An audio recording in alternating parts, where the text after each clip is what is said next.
O problema não é apenas dos clubes do interior. O problema maior é toda a estrutura do futebol brasileiro que está defasada, que é arcaica e que precisava ser revista. O futebol está na mão da pior espécie de gente possível. Se você olhar o presidente da CBF, por exemplo, assim, é a pior espécie de gente. Não é nem de dirigente, é de gente. Né? E você vai esperar que vai sair o quê daí? Né? E dos presidentes de clubes, e dos presidentes de federações. Nada. Ninguém se preocupa com isso. É dramática a situação dos clubes pequenos, porque eles não jogam. Eles vão deixar de jogar, e sem jogar, eles vão deixar de existir. E a dificuldade que tem, que nem o Campeonato Paulista, 3 meses.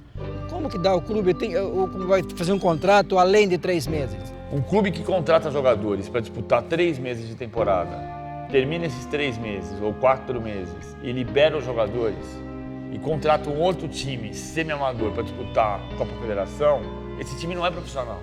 Você não tem, digamos, receita para suportar as despesas que vão ocorrer durante todo o ano. Então eu vejo com muita tristeza a situação atual, que os times são montados em cima da hora, sem identificação nenhuma, você não sabe quem são os jogadores, né? Do jeito que está a situação hoje, olhando o quadro que a gente tem, a tendência de diminuição de clubes, diminuição de competições e a tendência é que muitos dos clubes desapareçam mesmo.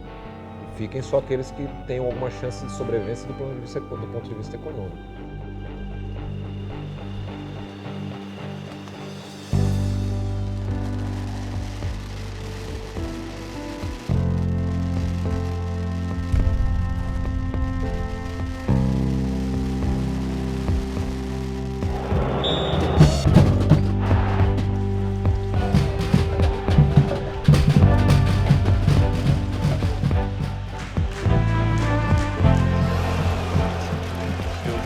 São Bento jogar na minha infância. São Bento é um desses clubes que estão no imaginário popular. São Bento sempre teve times bons, sempre revelou grandes jogadores e era conhecido no exterior. O São Bento também foi time grande naquele tempo. Então o São Bento ganhava aqui e fora também. Santos com Pelé e companhia perdeu aqui. Eu assisti jogo 3-2 pro São Bento aqui em Sorocaba, com Pelé jogando. Sorocaba é 99,9999 São Bento. Então nós somos azul, nós somos azulão, não tem como. Mas existe essa rivalidade, né? Por exemplo, jamais você vai me ver no SIC assistindo um jogo do Atlético. Nem que seja para torcer contra, eu não vou, né? Porque realmente não interessa pra gente. Mas assim, eu não gosto que tire sarro de mim em relação ao Atlético. Eu não gosto mesmo. Se quiser ser meu amigo, não fale do Atlético perto de mim. Eu acho que o São Bento ainda tem aquela tradição do pai passar para o filho, para o neto.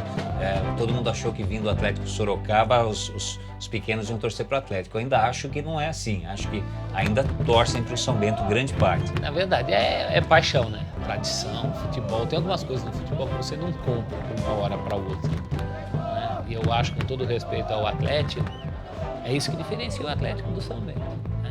Cada vitória, cada derrota, a gente sabe o que tem por trás daquilo, entende, e isso ressoa na gente de um jeito muito mais profundo do que assinar o pay-per-view, assistir, comemorar do sofá e depois ir dormir. Em qualquer lugar que você vai, até fora do Brasil, você vai e o pessoal pergunta do São Bento. A gente comemora cada vitória do São Bento como se fosse um título. É sem explicação. É uma coisa que a minha filha fala, pai, São Bento só perde. Eu falo, não, São Bento ganha. São Bento ganhando, a gente se diverte, São Bento perdendo, a gente se diverte.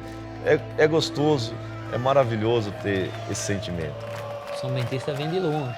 É o pai contando, é o avô contando lá do acesso, nos anos 60, contando o recorde, o tempo de permanência que o clube ficou. Né? O São Bento e o América eram os clubes, o América de Rio Preto e o São Bento eram os clubes que, de fato, permaneceram mais tempo na primeira divisão paulista? O São Bento sempre será o São Bento, quem é sorocabano, você vê a garotada e vai gostar sempre, porque isso aí não tem explicação, né? Como é o corintiano, não sabe por quê, mas é. E São Bentista nós temos, graças a Deus, bastante torcedores. Eu sou um viúvo do futebol do interior quando eu era garoto, com 9, 10 anos. O que a gente acompanhava era o São Bento, os 15, o MAC, o Dorusca. A minha referência de garoto eram os times do interior paulista, que inclusive eram muito fortes. Era um campeonato que ocupava grande parte do ano e trazer ponto de Jaú, de Bauru, de Sorocaba era muito duro. Era um orgulho, né? Porque São Bento era a primeira divisão e naquela época o futebol paulista era como se fosse hoje um brasileiro. Vocês são mais jovens, então o brasileiro, o paulista não vale nada, vale. Então, o paulista valia como se fosse uma Libertadores da América, porque era uma rivalidade enorme, né? E as equipes que disputavam eram tradicionais, como o São Bento, ficou 30 anos na primeira divisão. A gente faz parte da transição, 1985, 86, até 1991 e depois isso, caiu em 1991, fez parte do São Bento intocável na primeira divisão, que pra gente era intocável, mas a gente nem imaginava, né? Mesmo que tivesse fazendo uma campanha ruim, pra gente não ia cair, São Bento não ia cair. Antigamente o campeonato estadual que era o campeonato principal, né, da temporada. Então você tinha praticamente um ano inteiro com o campeonato estadual. Então os clubes tinham essa permanência, né, tinham essa frequência de jogos, de arrecadação e tudo mais. Então eles tinham uma vida normal. Não há dúvida que o futebol do interior de São Paulo se enfraqueceu muito nos últimos anos, muito mesmo. Na medida em que o campeonato estadual foi encolhendo, foi ocupando menos espaço no calendário e não se pensou nesse processo de elitização do futebol brasileiro, né, de fazer com que o campeonato nacional ocupe praticamente 8 meses do ano, 7 meses e pouco. Não se pensou numa fórmula de manter os times que não participam desses campeonatos brasileiros, nacionais, em atividade.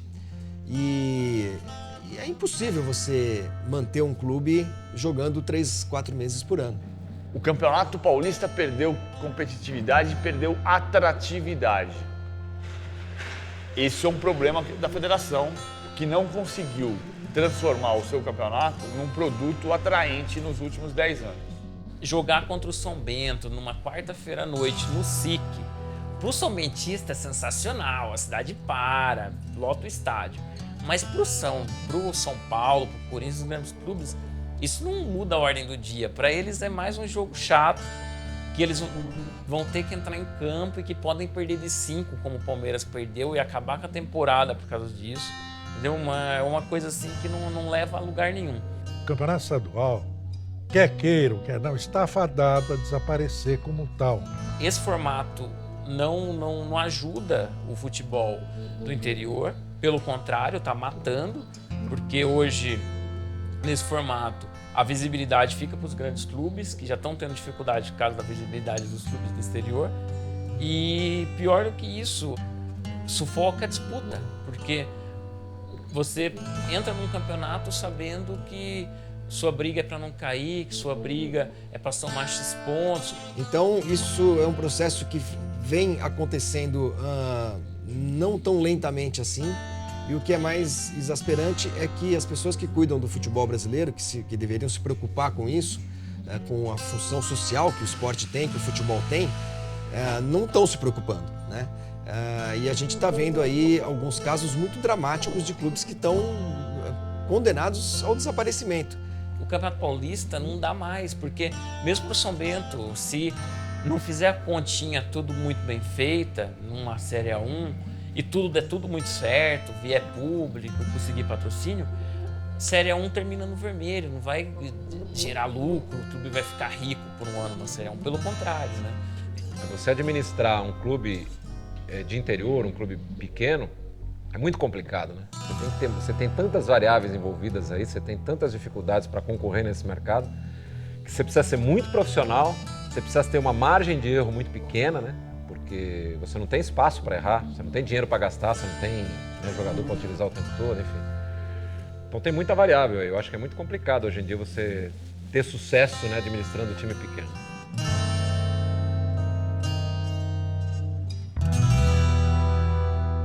Antigamente os clubes do interior eles eram o que a gente chamava de celeiro, né? Então os caras revelavam jogadores, acabavam vindo para o time de cima. Há uma enorme quantidade de clubes do interior de São Paulo que foram muito fortes e que na verdade deveriam ser ainda, né? Aí eu não estou falando só do interior de São Paulo, mas a gente pode falar também do interior do Paraná, do Rio Grande do Sul, alguns clubes do Nordeste e tudo mais, formadores de jogadores, né? Formadores de atletas. Você tinha uma quantidade muito grande de clubes fortes nas suas regiões e que revelavam muitos jogadores, tinham um trabalho muito bom de descobrir atletas, de descobrir talentos. Então a dificuldade justamente é essa. Você já não tem mais, digamos, o que tinha antigamente, formar jogadores em própria cidade, tem as categorias de base, tudo que essas categorias que iam alimentar o time profissional. O São Bento sempre prevaleceu disso. O São Bento foi muito forte na base. Nós tínhamos um time muito forte na base e onde rendeu frutos para o São Bento. Onde saiu eu, Geraldo, Solano, se for falar um monte, o Hélio, enfim, nós tínhamos um time praticamente na base que vestiu a camisa do time profissional. Então o São Bento sempre teve, na minha época, uma categoria de base muito boa mesmo, porque tanto é que revelou bastante jogadores. Se tem a molecada da base, põe a molecada para jogar, que a molecada vai jogar, eles querem jogo. Eu acho que o objetivo não tem que ser formar para vender. Você tem que formar para montar um time, vender uma parte desse time, ter a base para reestruturar esse time, eventualmente vender mais jogador, fazer dinheiro e montar outro time, criar um ciclo virtuoso. E isso fez com que a gente tenha tido aí nos anos 60 e 70, principalmente, alguns clubes muito fortes mesmo, né? E com relação muito estreita com as suas cidades, com as suas comunidades, que eu acho que isso é o mais importante. Na verdade, o que acontece, eu acho, hoje em dia, um pouco, é que os clubes pararam de fazer isso, né? Pararam de investir em categoria de base, o interior sempre fez isso e hoje em dia não faz mais, ou faz muito raramente. E com isso ele acabou abrindo espaço para muito aventureiro, para muito empresário, que sabe que esse é um bom negócio, né? O que está acontecendo é que os empresários são donos de jogadores. Aquilo que os clubes eram antigamente, eram donos dos jogadores, havia quase um regime de escravidão, continua existindo. Só que a escravidão agora é exercida por pessoa física. Então, os empresários veem nos jogadores única e exclusivamente fonte de grana, de dinheiro, e vão alocando esses jogadores onde eles querem, onde eles encontram quem pague. Então você tem não só times de empresário hoje, mas você tem já nas categorias de base dos times que ainda fazem isso, jogadores que já são agenciados por empresário. Então, às vezes, o clube nem tem participação em cima dele. E aí não é nem só o clube de pequeno, mas o clube grande também sofre um pouco com isso. Não tem mais aquele clube que vai investir, até porque não tem nem condição mais de fazer isso, mas investir no jogador desde muito jovem e tal, para que ele permaneça lá no clube durante algum tempo. Claro, uma hora vai sair e tal, mas não tem mais. Você não tem mais o Zenon do Guarani, não tem mais alguns jogadores você pode vincular alguns times até os anos 80, facilmente, né? Era o Dicá na Ponte, era o Sócrates no Botafogo, de Ribeirão Preto, tinha tantos, o Gatãozinho no São Bento, não é? E tantos jogadores que marcaram época nos seus clubes, porque permaneceram nesses clubes pelo menos durante uns 4, 5 anos, né?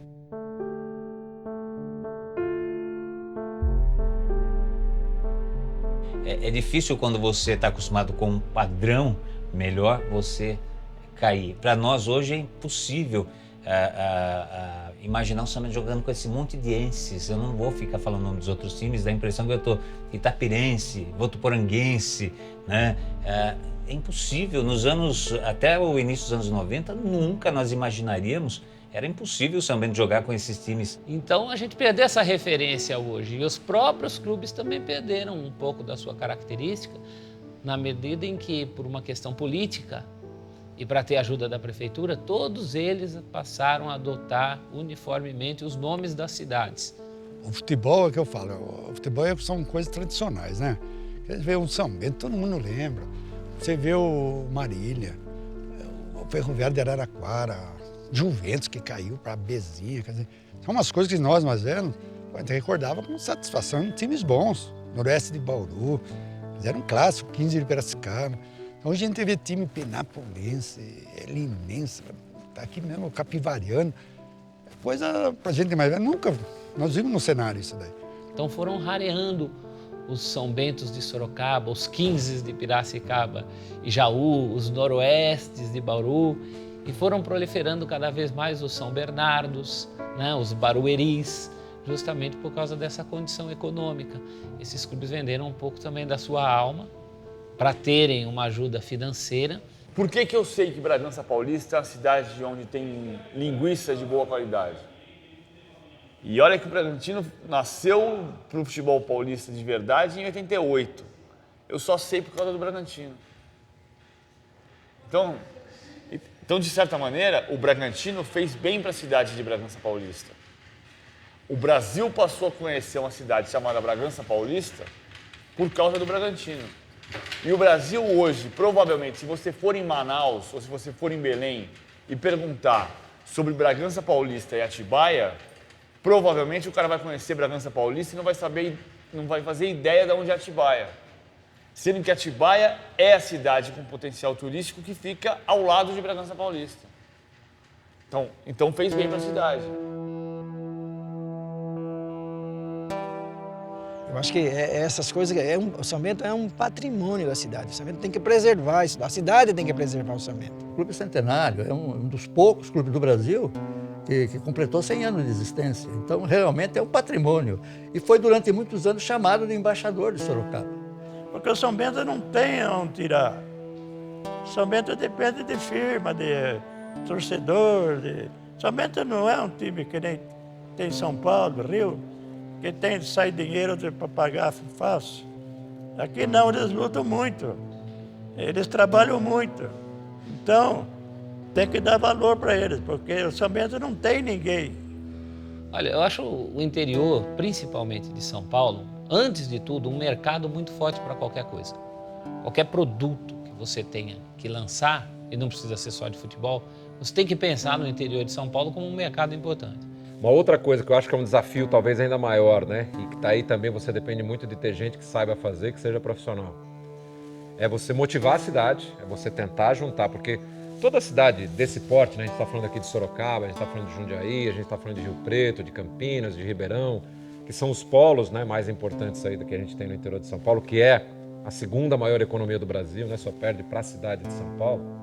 Então, nesse tipo de cidade, você tem uma força econômica ali, né? Você tem indústrias importantes, você tem comércio importante, você tem também a economia local ali, é uma economia forte, porque hoje a gente tem no Brasil inteiro uma economia forte. Então, acho que o grande desafio também é você ter gente que consiga motivar essa força econômica local ali em torno do clube local, né? Com o advento do profissionalismo mesmo e tal, a participação das cidades passou a ser muito importante, empresas locais e tudo mais. Mas eu não vejo mobilização nenhuma em cidade nenhuma em torno de clube nenhum, né? É uma pena, porque você pega uma região como Sorocaba, que é uma região riquíssima, industrial e tudo mais, não há uma mobilização coletiva para vamos ter um time forte aqui, né? Vamos fazer o São Bento, é o São Bento que existe? Legal, vamos fazer o São Bento ser uma potência. Dá para fazer. Ele precisa saber que se ele se colocar de fato e se ele propagar de fato que ele é a imagem da cidade no país, que se o São Bento for forte, as pessoas vão saber o que tem em Sorocaba, que vai atrair turismo para Sorocaba, que vai atrair gente para conhecer Sorocaba, saber onde fica Sorocaba. Estou falando do mundo inteiro, do Brasil inteiro. Isso vai mobilizar mais gente na cidade. O São Bento passou a jogar o futebol profissional na segunda divisão, até que em 63 ele acabou ascendendo à primeira divisão. 3 jogos aconteceram contra o América de Rio Preto. O campeonato foi bom. Era um campeonato bem disputado. Todas as equipes eram equipe de ponta naquela época. E principalmente o América, que pegamos o América em 3 jogos aí que foi dureza. Que o primeiro lá empatou 0-0. Aqui nós empatamos 1-1 E lá no Pacaembu nós ganhamos deles na prorrogação. E em 63, foi numa véspera de carnaval, inclusive, dia 22 de fevereiro de 63, se não me falha a memória, a decisão final foi no Pacaembu, uma sexta-feira, véspera de carnaval, e o São Bento ganhou na prorrogação por 2-1, gol de Nestor e Picolé pro São Bento, um jogo fantástico. E aí demos sorte ainda, porque o Cabral se machucou e eu fui pro meio. Daí tô lá no meio, a bola sobrou para mim, o Nestor tocou para mim, daí eu toquei porque o Picolé fez o gol. Porque se eu tô lá na ponta, não conseguia, porque o lateral deles marcava muito bem. Porque o time deles era bom, né? Bom mesmo. Inclusive, eles também mereciam ganhar aquele campeonato, como nós ganhamos. E aí o São Bento começou a despontar no futebol profissional, tanto que em 64, parece que foi quarto colocado no Campeonato Paulista, deixando até times maiores e mais poderosos atrás dele. E eu sei o time de cor do São Bento que disputou a final contra a América. Era Walter, Julião e Odorico, Nestor, Paulinho e Salvador, Raimundo, Cabral, Picolé, Bazaninho e Paraná. Esse era o time do São Bento. À exceção do Raimundinho, que jogou na final, os jogos anteriores era o Afonsinho, que era o ponta-direita. Só. O resto do time era o mesmo. Isso faz parte do meu repertório. Você vai falar Bazaninho, Picolé, Paraná, o time que subiu, Luiz Pereira, Marinho Pérez. Eu vim para São Bento, que eu vim do Ituano para São Bento em 1958. 1958. Eu estava no 5º ano da faculdade, em 1968. Eu estava ajudando uma cirurgia e o anestesista desse ato cirúrgico, o Dr. Hélio Grilo, era o médico do São Bento de Sorocaba, e durante a cirurgia ele falou para o cirurgião, era uma quinta-feira, ele falou, do sábado começa o Campeonato Paulista de Futebol e eu não aguento mais, a minha mulher reclama. Meu pai sempre levava no jogo do Humberto Reale, não tinha Humberto Reale. Então ali você via jogo do Palmeiras, Corinthians cheio ali, jogos também Ferroviário, Taubaté ali, né? Comecei, eu precisava às vezes de mascota, eu entrava de mascota. Eu vou pegar um menino qualquer da faculdade, aí vou pedir para me ajudar. Aí eu levantei o braço, falei, esse menino está aqui, né? Aí você trabalha entrada de mascota, nunca imaginei que ia trabalhar no São Bento um dia, né? Eu sou um funcionário. Né? Assim foi começando, lá no Humberto Reale.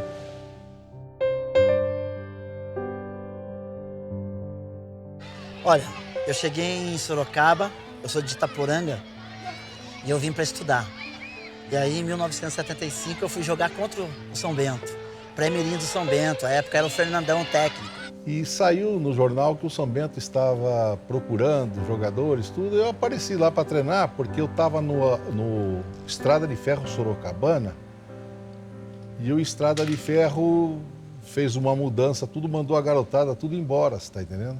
E cheguei, joguei 15 minutos, porque era Humberto Reale, era time A e time B das categorias de base. O São Bento tinha que, por obrigação da Federação Paulista, ter jogos preliminares. Então, vamos lá, o time de cima jogaria às 4 da tarde, à 1 da tarde jogava a preliminar, quer dizer, os futuros jogadores. E aí eu joguei 15 minutos no time B e fui aprovado. E aí passei para o time A, fiquei 10 anos no São Bento. Isso era uma quinta-feira e no sábado eu fiz a estreia, eu vou falar como médico, mas na verdade eu estava terminando a faculdade em Campinas, São Bento e Guarani, e o São Bento acabou fazendo uma virada, né?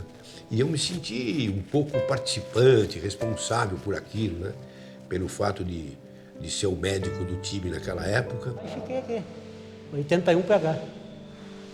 Sério. Na década de 70, assim, né? Eu morava ali na Vila Hortência, atrás do campo de São Bento.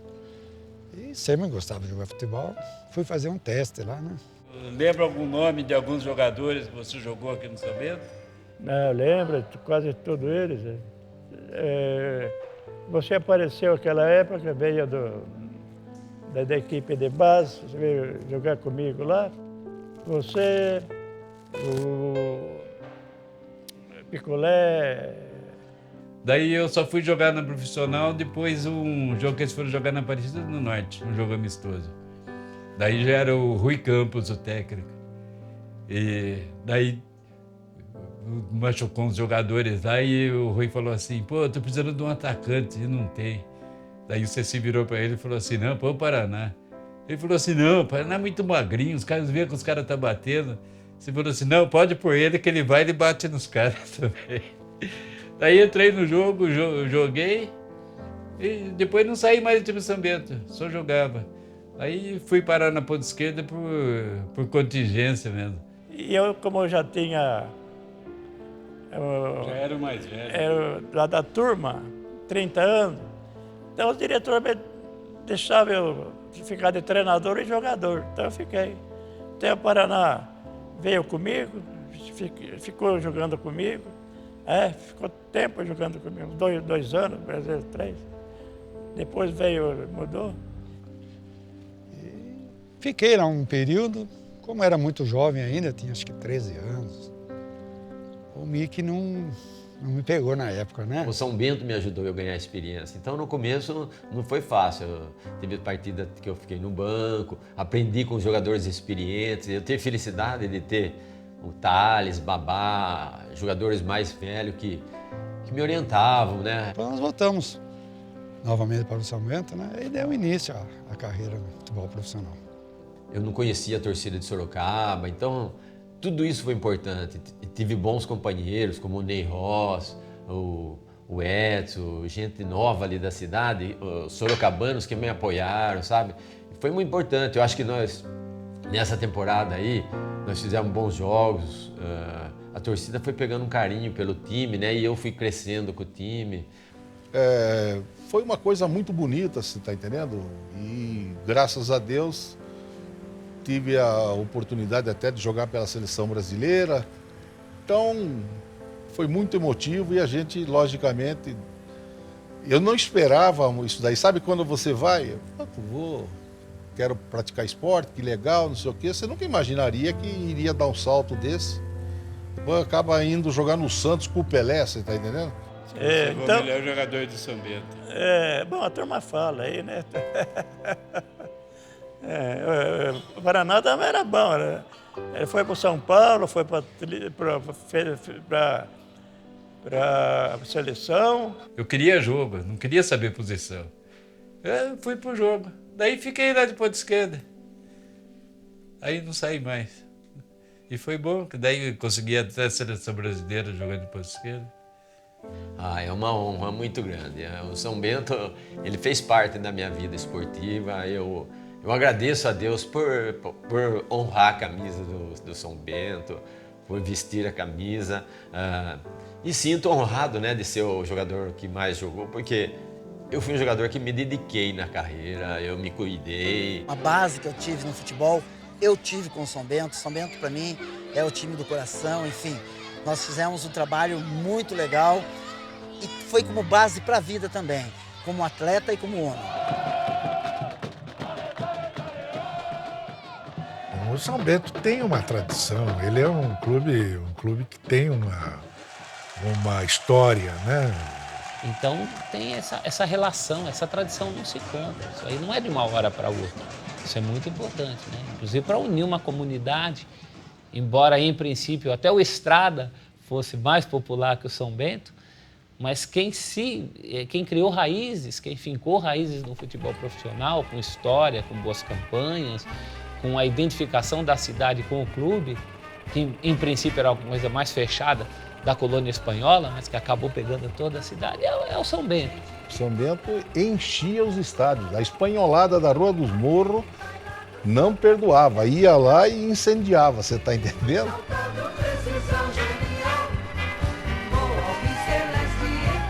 O torcedor beneditino, ele é o 12º jogador. E quando ele vai mesmo, quando o São Bento está ali mostrando credibilidade, que eles estão vestindo a camisa ali, o torcedor vai a campo mesmo.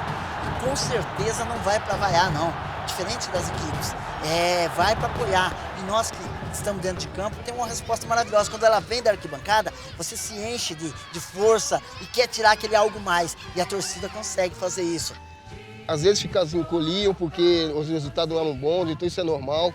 Mas quando precisou, quando nós vimos aí agora, quando precisou e quando precisa, do torcedor, eles comparecem, vibram, como se fosse... Eu vi bastante gente, idosos, crianças, com um amor muito grande. Então a torcida vai ser eternamente São Bento. Futebol é paixão, né? É emoção, é paixão. E você sabe, emoção e paixão é a mesma coisa que você está apaixonado por uma mulher e exige. Quanto mais você está apaixonado, mais você exige. E é o que a torcida faz. Quanto mais ela é apaixonada pelo São Bento, mais ela exige do São Bento.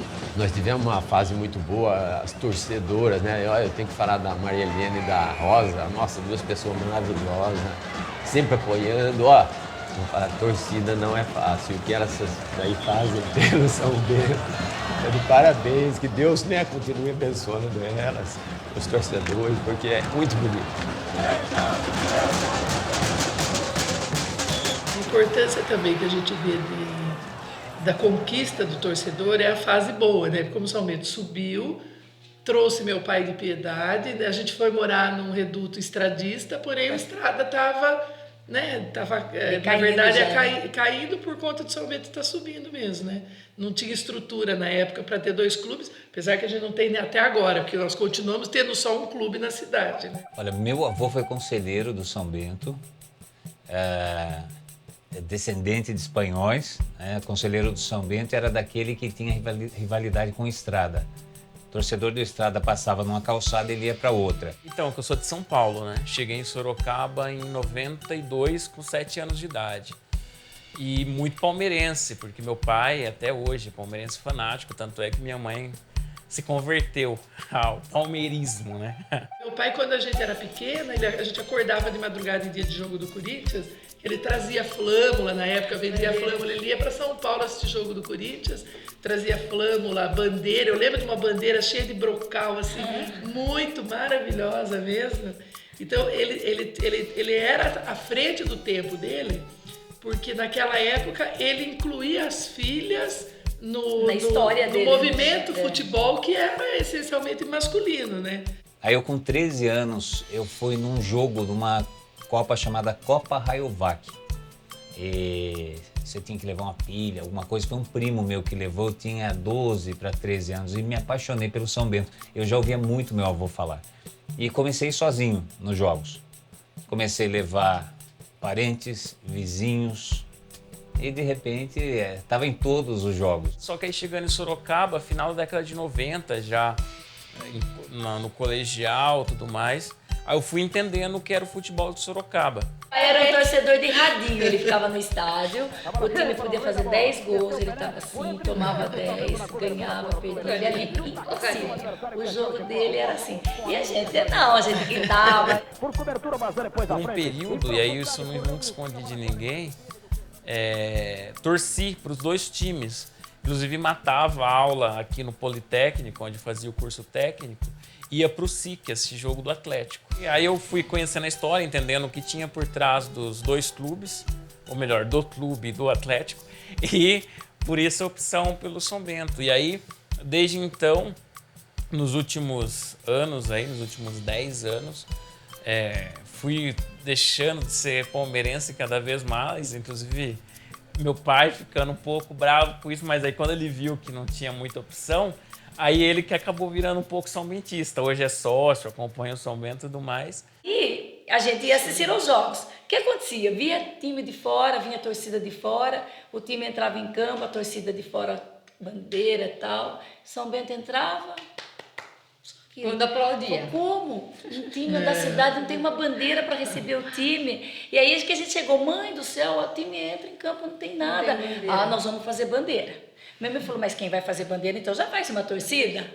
Uma torcida, mas como faz torcida? E põe tira prazo o nome, que era o símbolo de São Bento, né? Aquele time provocante, né? Aquela... Aí então faz. Aí foi que a gente começou. Corremos livro de ouro na época, arrecadando dinheiro de todo o comércio para instrumento, para camiseta, era camisa... Né? Só louco acreditava na gente, né? Todas as meninas, mocinhas, olha, o senhor não pode ajudar? A gente vai montar uma torcida uniformizada para o São Bento, aí o senhor assina aqui o livro, dá uma contribuição. O Alfredo Mesidieri abriu o livro de ouro, mas detalhe, ele marcou que ia dar, mas deixou para dar por último. Ele falou, marcou um valor alto para estimular. Nossa, conseguimos uma grana, né? Nós fomos num jogo do São Bento com o Guarani no Brinco de Ouro. E a gente percebeu que dava para fazer alguma coisa mais bacana para a torcida do São Bento chamar atenção, com bandeiras. Na época podia aquelas bandeiras maiores, com uniformes. Juntamos algumas pessoas, na época a Penha, a Laura, o Nino, daqui de Sorocaba, ele é árbitro de futebol atualmente, eu. Tivemos uma ideia, falamos, vamos montar uma torcida? E na hora surgiu assim, o nome Sangue Azul. Sangue Azul ficou. A torcida surgiu no momento que o São Bento estava muito mal, ficou quantos jogos sem vencer? Foi 23 jogos, né? Sem vencer. 23 jogos sem vitória. Aí até surgiu uma conversa, assim, porque lá na sede do clube, que era lá na rua São Bento, no São Bento 89, tinha um escritório lá do clube, tinha uma sala de troféus, onde tinha a galeria de fotos dos ex-presidentes. Inclusive, eu lembro perfeitamente da foto do Humberto Reale. Super bonito, ele parecia ator de cinema americano, assim, bonito pra caramba. E tinha foto de todos os ex-presidentes e não tinha do Barbosa Beraldo, que foi esse que morreu assassinado. E aí um conhecido nosso veio e falou, olha, enquanto não botar uma foto dele lá, o time não vai ganhar, né? E ficou aí, olha, 23 jogos, no 23º, na verdade, daí ele conseguiu uma foto do arquivo do Jornal Cruzeiro, eu mandei colocar no quadro, levei na sala tudo escondido, né? No maior esquema, eu coloquei. Falei, olha, se era isso que faltava, não é mais por isso que a gente não vai ganhar, né? Segura o tchan aí, seja o que Deus quiser. Aí nós ganhamos do Juventus, né?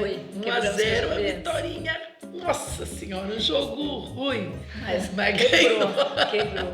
Realmente a foto ali, acho que estava fazendo falta mesmo.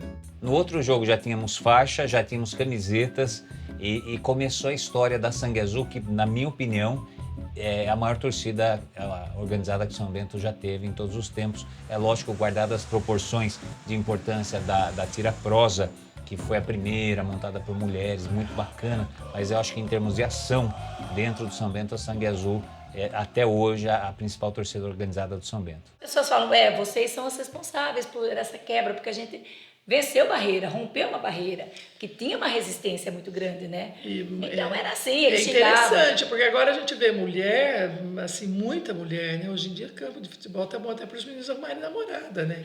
É muita moça. Mas no tempo da gente não ia mesmo. Né? Mesmo em outros lugares, a gente viajava muito, né? Isso. Ia para outras cidades. E todo mundo sabia que a gente era torcedor de São Bento. Não precisava ir de camisa. E a gente era arrojada, a gente se dava o luxo de ir, a gente encarava, não tinha medo, né?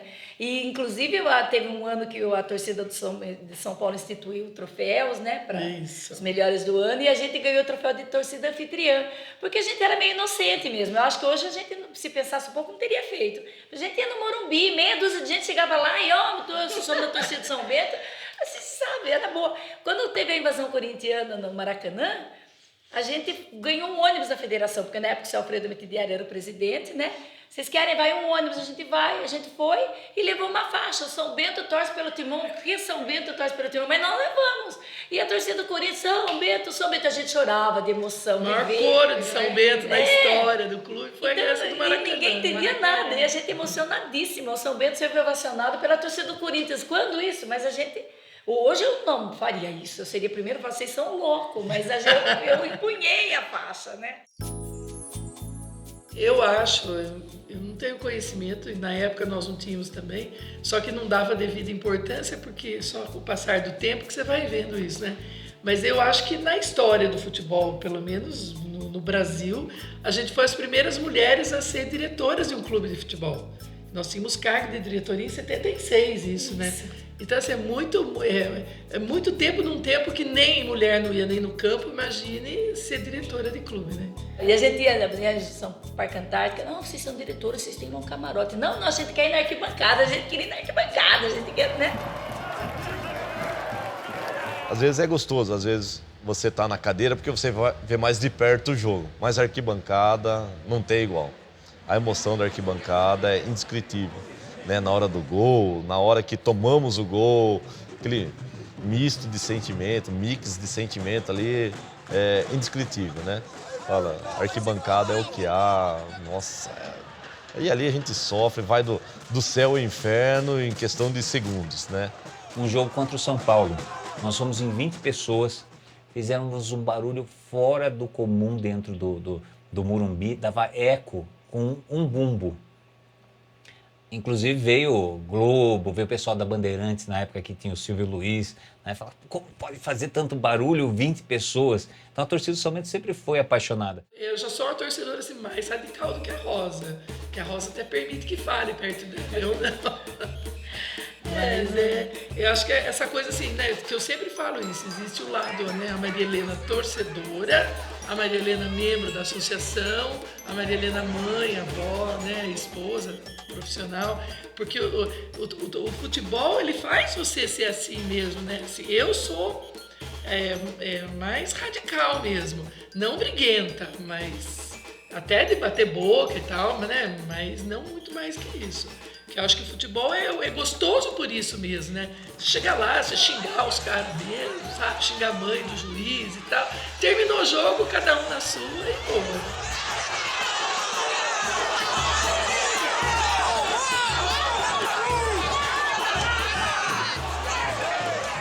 Eu sou pé frio. Toda vez que a gente vai jogo fora, falo, eu não vou. Nesse jogo fora eu não vou, mas eu tô lá. E a gente perde. Eu falei, eu vou parar de jogo fora de Sorocaba e ficar somente em Sorocaba. Tem né, não é nem mandinga, né, mas algumas coisas que a gente faz e fala, não, hoje vai dar certo. Fala, pô, mas não deu certo, alguma coisa eu falhei. Você colocou sal atrás do gol, lembra? Mas também era uma coisa que dá certa. Também tinha isso. Sal grosso. As coisas não dava certo nada. Não é possível, tem que botar um sal grosso aí. Aí fui bem escondidinha, né? Tudo escondido, imagine. Vamos falar, o pessoal é tudo louco, né? Bem escondidinha com um sacão de sal lá. Fiz uma cruz assim, de sal. Não deu outra. Foi pegar assim, fotografou. Mas legal que dava certo. Eu fazia a cruz de sal atrás de um gol, era ali que o gol da vitória saía. Então, o time que tá ganhando não se mexe. Todo jogo. O esquema era esse, né?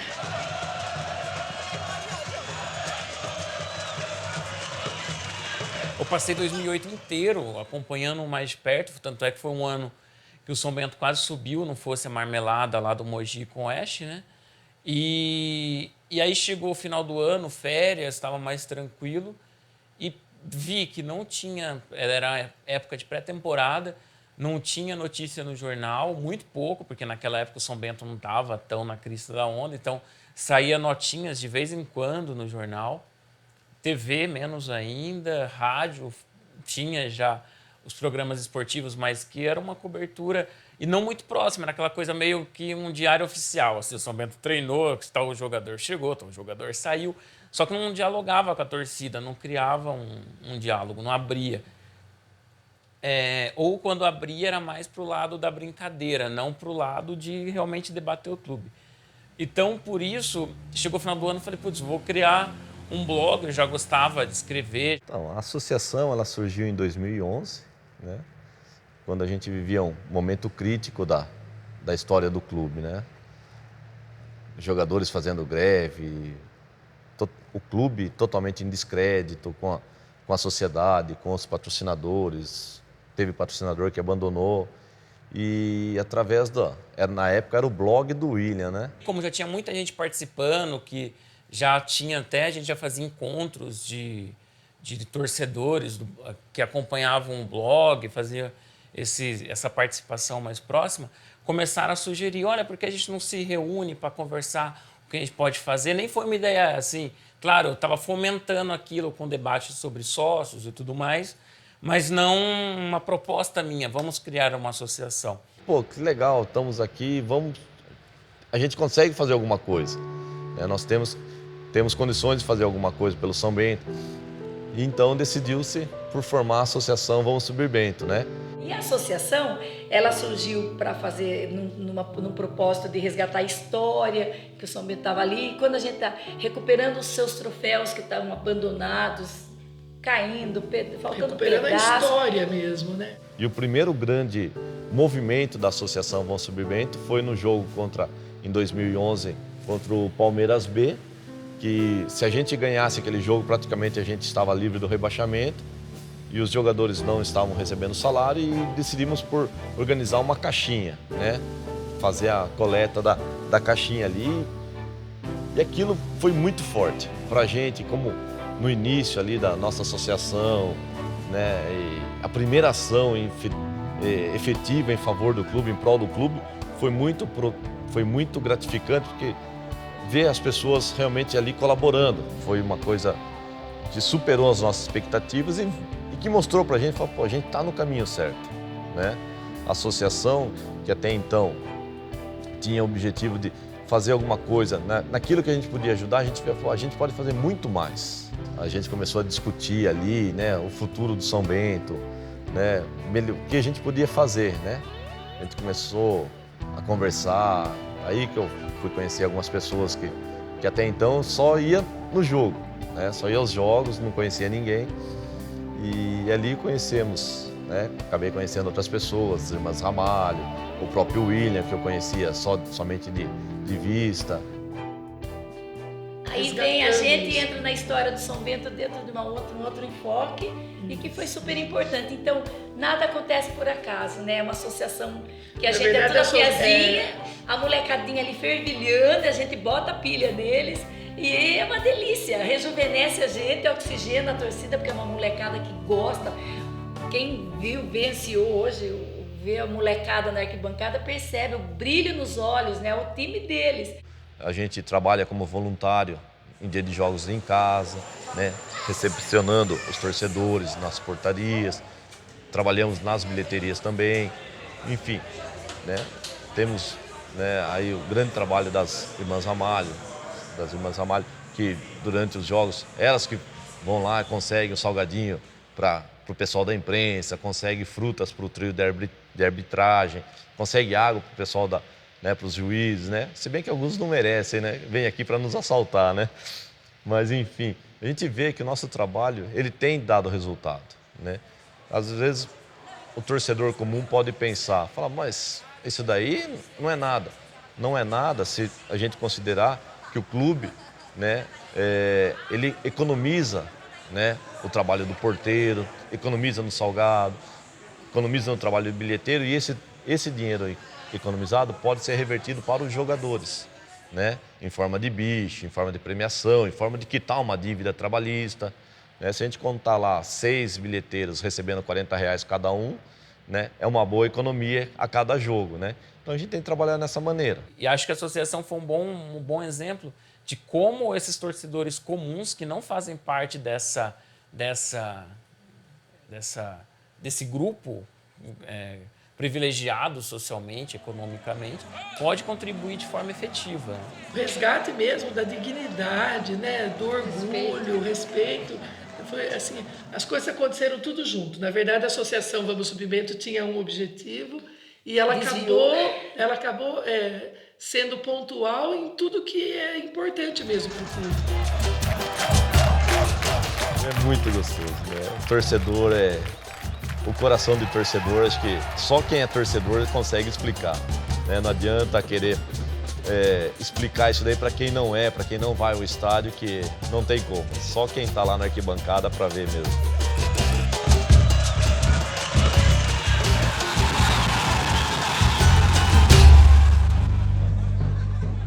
O Humberto Reale, apesar de ser pequeno, ele era muito aconchegante, sabe? Então, a torcida sempre estava do nosso lado, a gente escutava a voz da torcida, o torcedor jogava junto com a gente. Era gostoso, né? Aquele estádio era uma delícia, o torcedor ficava perto. Uma fornalha, assim, né? O estádio era pequenininho, os torcedores enfiavam a mão no alambrado e pegavam a gente ali. Eu comecei como lateral direito, então. Era gostoso, né? Que daí a torcida ficava pertinho, você ia cobrar escanteio, cobrar lateral, os caras puxavam pela camisa. Ao jogar em si no Humberto Reale, quem não tinha, vamos dizer assim, um preparo melhor, sucumbia ali, porque é difícil. A torcida em cima, né? A cobrança que havia.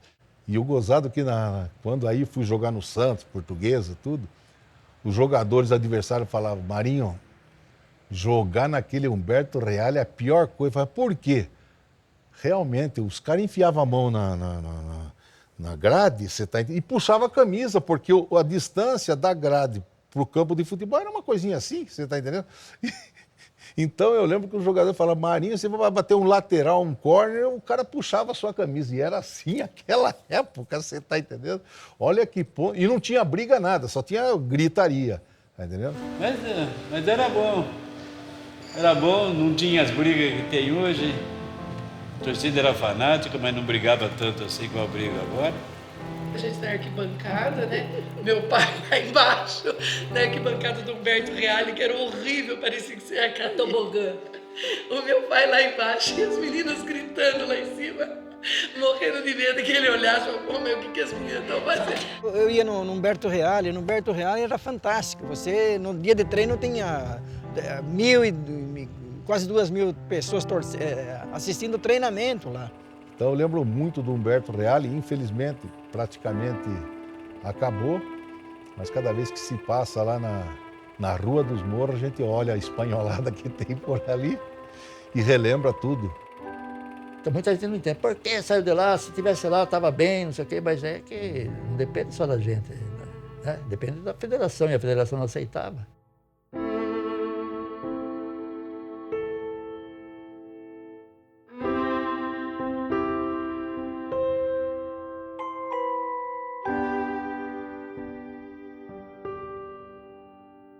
Eu fui também membro da comissão que construiu o estádio municipal. O presidente era o Teodoro Mendes, que era o prefeito. Depois, quando o 78 veio para o SIC, foi inaugurado em 78, o time veio para disputar o campeonato aqui, mandando as partidas aqui no SIC, o pessoal, que a maioria dos torcedores do São Bento era do Além Ponte, praticamente não vieram mais para cá.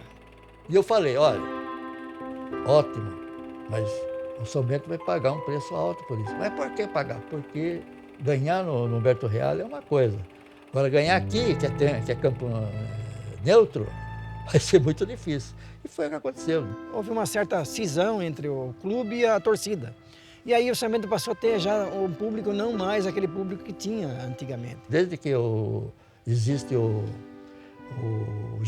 estádio municipal, o São Bento nunca mais já fez aquela carreira que costumava fazer antes jogando no Humberto Reale. E a gente conheceu o Laor nessa época. E anos depois, né, quando a gente foi fazer a festa de aniversário de 98 anos do São Bento, já com a associação, a gente encontra o Laor, quer dizer, vimos em algumas vezes, mas unidos assunto futebol mesmo, acho que foi uma das primeiras vezes, né? E conversando, acabou surgindo o assunto do Humberto Reale, onde foi dado o pontapé inicial ali para a comissão. Todo mundo lamentando ter deixado o estádio na situação que ficou. Puxa, a vida, a gente se calou, e aí... Aí que acabou iniciando esse trabalho de reestruturação do centro de treinamento no Humberto Reale.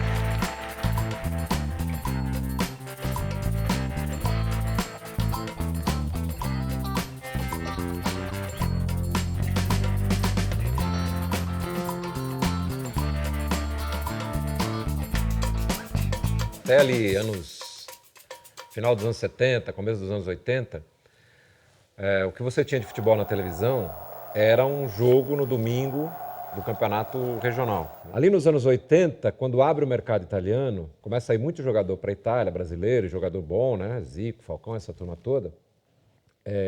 As televisões começam a se interessar pelo campeonato italiano porque tinha muito brasileiro jogando lá e as grandes estrelas estavam lá, né? Então, as primeiras manifestações que você tem da entrada aqui desse futebol internacional no Brasil é via o campeonato italiano. Nos anos 90, quando chega a TV por assinatura, aí isso vira um boom, né? E praticamente ao mesmo tempo tem a internet chegando também. Porque eu me lembro quando eu era garoto ali nos anos 70, né? A gente conhecia os times daqui, né?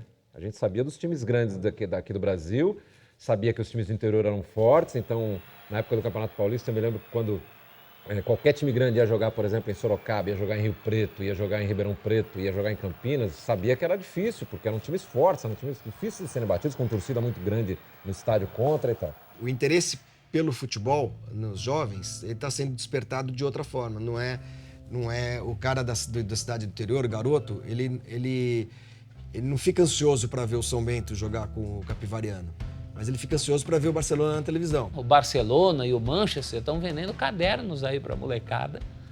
Então a concorrência nem é mais só com os grandes. O menino já começa jogando PlayStation com o Real Madrid, com o Bayern, com todos esses times e já torce. Mas acho que esse movimento exatamente da transformação do futebol como um produto da comunicação de massa, assim, como um produto dessa indústria cultural. Mas o advento da internet, que te permite estar em qualquer lugar do mundo a qualquer momento, o advento da TV por assinatura, né, com muitos canais de esporte aí oferecendo praticamente todos os campeonatos que existem no mundo, né? Qualquer hora que você liga a televisão tem um jogo de algum lugar do planeta passando na televisão. É óbvio que isso gera uma concorrência, né? Na padaria se comentava sobre o Picolé, que era o atacante do São Bento, né, sobre o Mickey, não ficava se falando dos jogadores do Real Madrid, do Bayern, até porque isso só se falava na época que tinha um Mundial de Clubes e olhe lá. Essa é uma realidade inevitável do esporte mundial.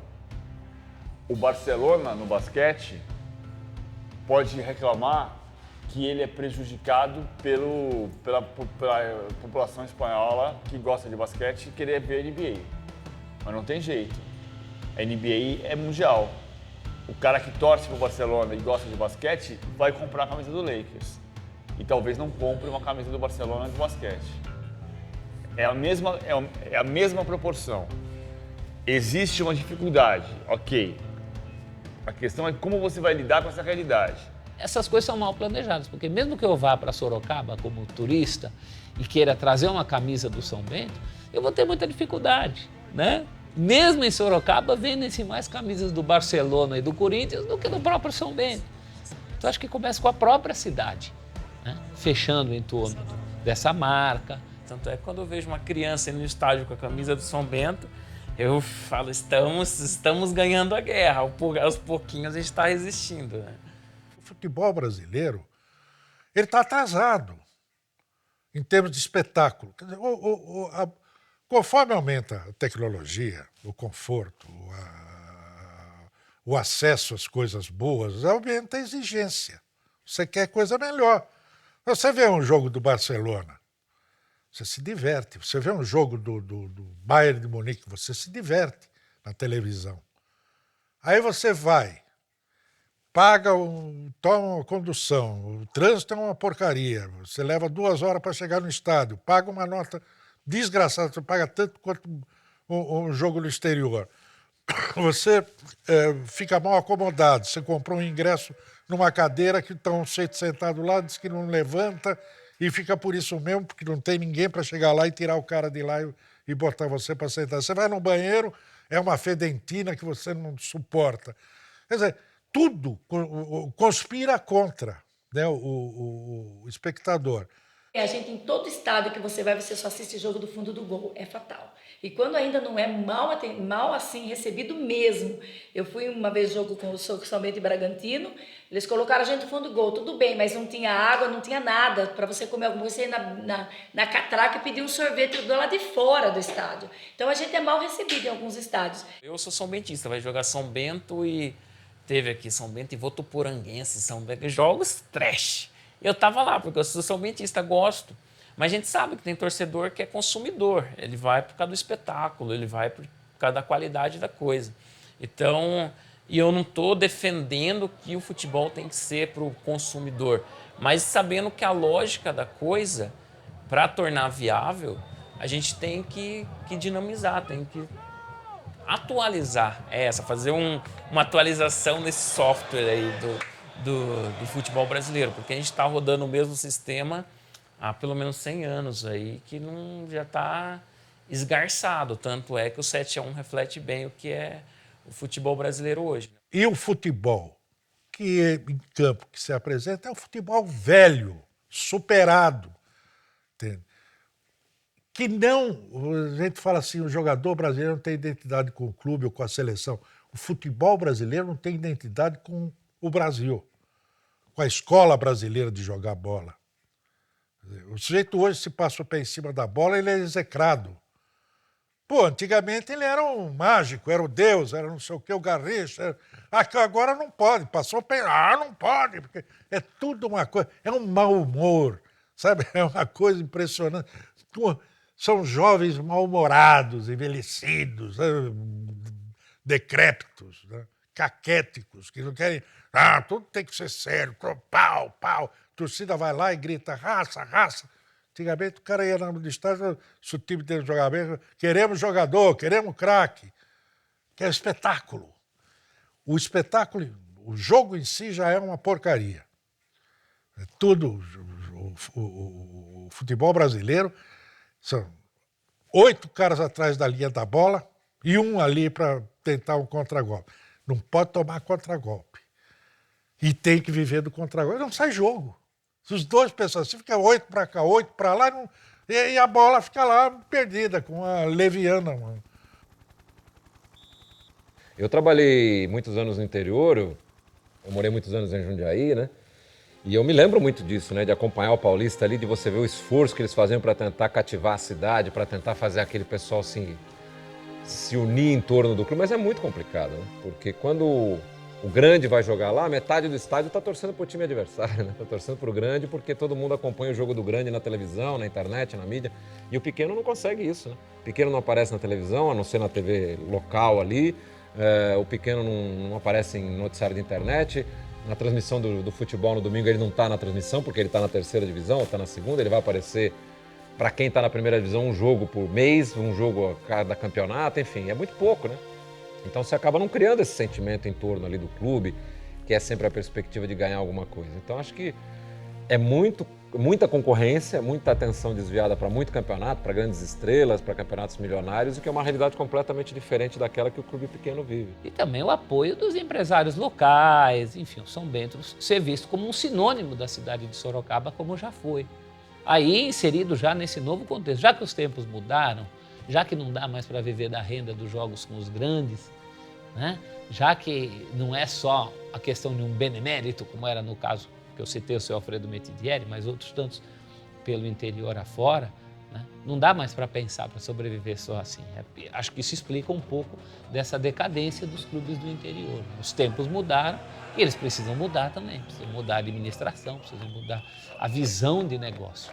Se você não cair na sua real e não tiver uma administração positiva, inteligente e séria, você corre o risco de desaparecer, subir, porque é a lei da natureza. Eu acho que é uma situação muito complicada, porque o mercado cresce numa proporção que os clubes não conseguem crescer, os pequenos, né? Não conseguem acompanhar esse ritmo. Acho, inclusive, que a tendência é haver uma diminuição do calendário para essas competições regionais, né, para os campeonatos estaduais. E acho que para eles, inclusive, o ideal seria ter uma reorganização de calendário que permitisse a eles jogarem o ano inteiro, né? E de preferência competições que tivessem algum atrativo para você poder levar a gente ao estádio e atrair patrocínio, enfim. Essa luta entre cidades e tal é que podem recuperar o futebol do interior e dar a ele uma subsistência normal, dentro de uma normalidade, podendo fazer as coisas, fazer os seus projetos e tal, sabendo que vão ter tal arrecadação, vão ter tal despesa. Eu apostaria na disputa de um título de campeão do interior de São Paulo, valendo alguma coisa, Copa do Brasil, que desse acesso, já que hoje, infelizmente, as competições estão muito pautadas nisso, né? Para valer alguma coisa, elas têm que valer o acesso para outra. Então, que seja para a Copa do Brasil, mas o título do interior de São Paulo é muito significativo, desde antes de valer o acesso para a primeira divisão, né? Taubaté, o Guarani, o 15 de Piracicaba, são clubes que vêm desde lá de trás disputando esse título do interior. Eu acho que há espaço para isso. Eu acho que já que o futebol hoje é profissional, então vamos profissionalizar a ideia do futebol do interior de São Paulo. Acho que o grande problema do time pequeno é que a margem de erro dele é nenhuma, né? É zero. Na lógica, São Bento vai ficar brigando para ficar na posição intermediária, buscar uma vaga em Série D. Então, acho que a grande dificuldade é essa, é você ter que fazer com um cobertorzinho muito curto, cobrir tudo, sendo que o outro lá tem cobertor no armário, tem edredom, tem tudo. Quando ele precisar, ele vai lá e tira e põe por cima e não tem muito problema, né? Para o pequeno não tem isso, né? Errou e está errado e se der azar, cai mesmo. Então tinha que dinamizar o futebol. Tirar esse peso dos clubes da capital de ficar jogando contra São Bento, Mirassol e tudo mais, que para eles é um peso, e dinamizar para os clubes do interior para poder, quem sabe, disputar um regional e tudo mais. Mas, enfim, isso estou divagando aqui sobre modelos para a gente poder conversar sobre essa coisa do modelo do futebol brasileiro hoje, né? Enquanto os clubes do interior não se profissionalizarem, buscarem, né, realmente se reformularem, categoria de base, né, projetos, ver que, como a nossa diretoria tem feito hoje, saldar as suas dívidas, nenhum empresário vai voltar os olhos para a gente. O que a gente não pode é se tornar um clube empresa, que hoje está aqui e amanhã está em outra cidade. Isso jamais vai acontecer com São Bento. Acho, inclusive, que isso devia ser proibido do ponto de vista profissional. Por quê? Porque alguém pode argumentar, não, mas o profissionalismo é legal, o profissionalismo é bacana e tudo mais. O problema é que esses clubes, eles na verdade não são clubes, eles são times e eles estão nascendo com uma proposta muito diferente daquela que deu origem aos clubes de verdade, né? E hoje, pior ainda, antes o Campeonato Paulista era Corinthians, Palmeiras, São Paulo e Santos, mas com São Bento, com Ferroviária, com América de São José do Rio Preto, com 15 de Jaú, com Juventus. Hoje é com Red Bull, com Barueri, com Americana, que depois volta a ser Guaratinguetá e depois nem Guaratinguetá é mais, com esses clubes empresas que vão tomando conta do futebol, né? Por exemplo, tem aqui em São Paulo hoje Audax e Red Bull, tem o Guaratinguetá e o Barueri. Eles não nasceram com essa proposta. Por exemplo, se você me perguntar, o Red Bull é de onde? É de Campinas? Não, não é. Ele joga em Campinas, né? Se o Red Bull fosse um time nascido de uma fábrica de Red Bull em Campinas, é diferente. Pode ser que daqui a 10, 15, 20, 30 anos isso virasse um clube com alguma identificação com algum grupo, né? O Audax é aqui de São Paulo, mas é um time de uma rede de supermercados. Ninguém vai torcer para o Audax nunca. O objetivo do Audax não é ser uma associação, ter torcedores, fomentar o esporte. E do Red Bull a mesma coisa. É um objetivo muito mais empresarial, formar jogadores, ganhar dinheiro, fazer dinheiro e tudo mais. Então, a natureza desses clubes ela é muito distinta daquela que acabou dando origem a clubes mais tradicionais. Os clubes brasileiros precisam um intercâmbio com o clube internacional, com os clubes europeus e da América do Sul, maior. Em 1979, 1980, já tinha ficado 12 anos no Esporte Clube São Bento. Aí, até bom que ficar registrado também, eu consegui uma excursão do Esporte Clube São Bento para a Europa e para o Oriente Médio. Sendo que na Europa nós jogamos na Romênia, jogamos na Bulgária e jogamos na Grécia.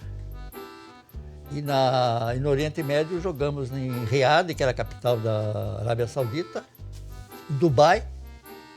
Coisa que não tem mais. Antigamente você tinha as excursões, os clubes iam para o exterior, hoje não tem mais. É difícil imaginar onde eles querem chegar. Agora, para consertar isso, era preciso ter gente que pensasse o futebol nacionalmente, né? O futebol não só como fonte de renda para 10, 15 grupos, mas como uma manifestação social, cultural, esportiva, de prática de esporte e tudo mais. E vai acabar, desse jeito vai acabar. Estão se matando. E os clubes do interior precisariam, talvez, se unir, pensar fórmulas de campeonatos mais legais. Então, os clubes precisariam se unir e pensar o futebol de um jeito melhor. Então, eu sonho um dia em que a gente consiga ter um momento esplendoroso de aquela coisa da sincronicidade do universo, tudo perfeito, que a gente tem aí uns 3 presidentes arrojados aí no São Bento, 15 de Piracicaba, clubes também que ainda conseguem hoje respirar e viver e jogar futebol, né?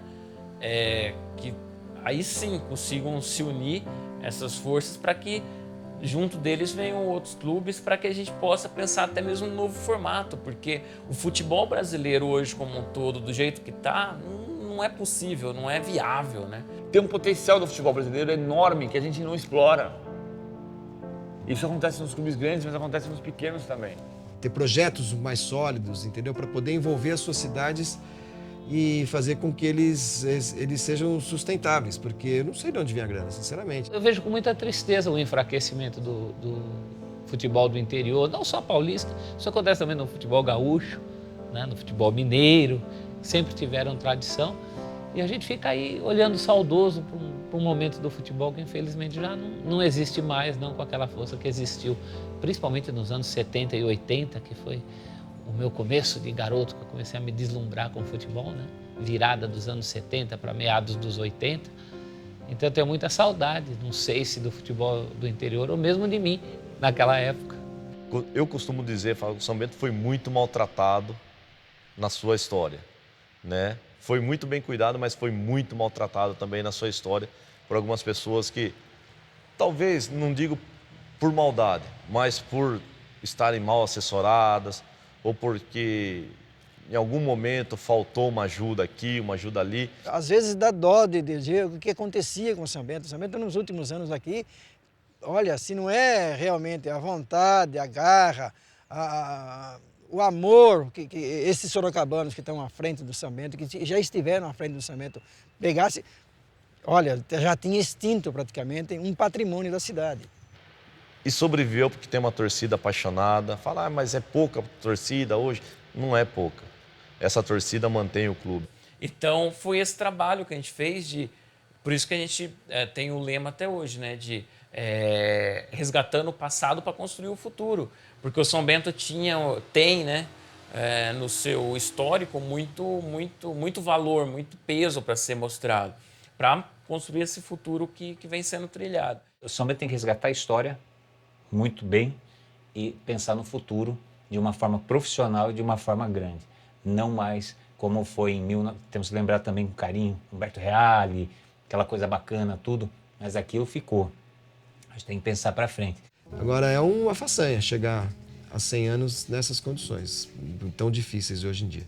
Então, ao clube que chegou à elite do futebol brasileiro durante muitos anos, e que ultrapassou essas fases difíceis nos últimos 10, 15 anos, então ele tem muito mérito e é reconhecido, portanto, da cidade. Acho que basicamente é aí que reside, porque a paixão, vocês sabem, estão acabando de fazer um documentário, porque essa paixão está resistindo, né? Ela só está em potencial, ela está hibernando, esperando a oportunidade de ser mais bem explorada.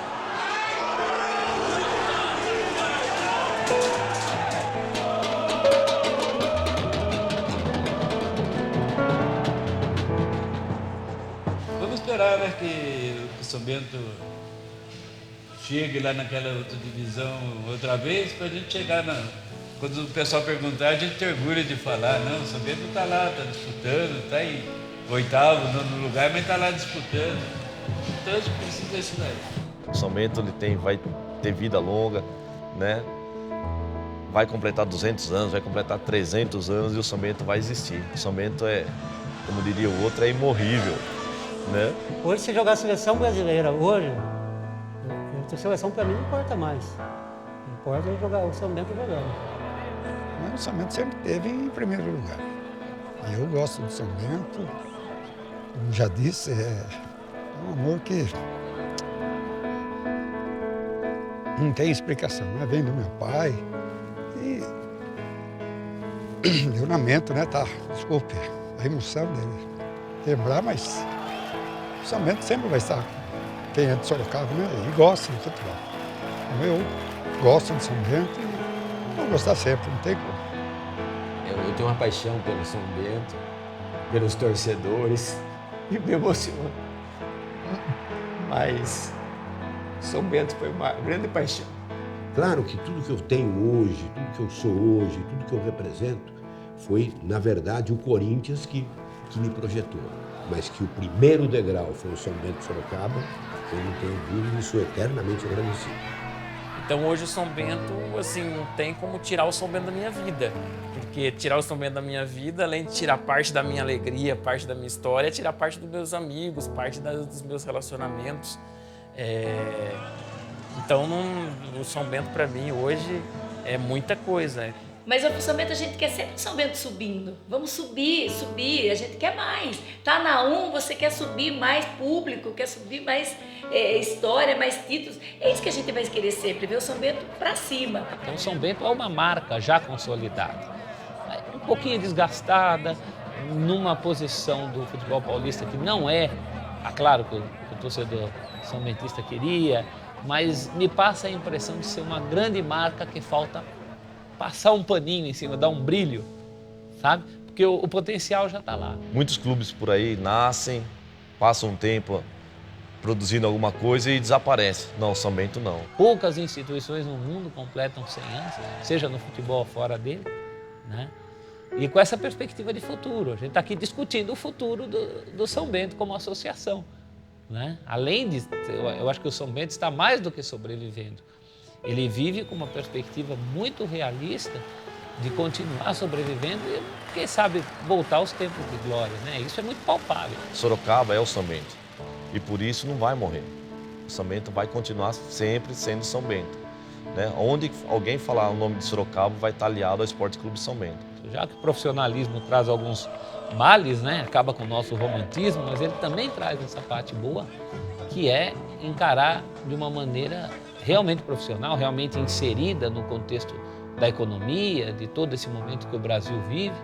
O São Bento é de um estado o mais rico da federação, é de uma região rica, né? Orgulhosamente chamada de Manchester Paulista, né? Então tem tudo para dar certo, para continuar dando certo, né? E para voltar a ser aquele São Bento dos sonhos de grandeza, dos que não desistem.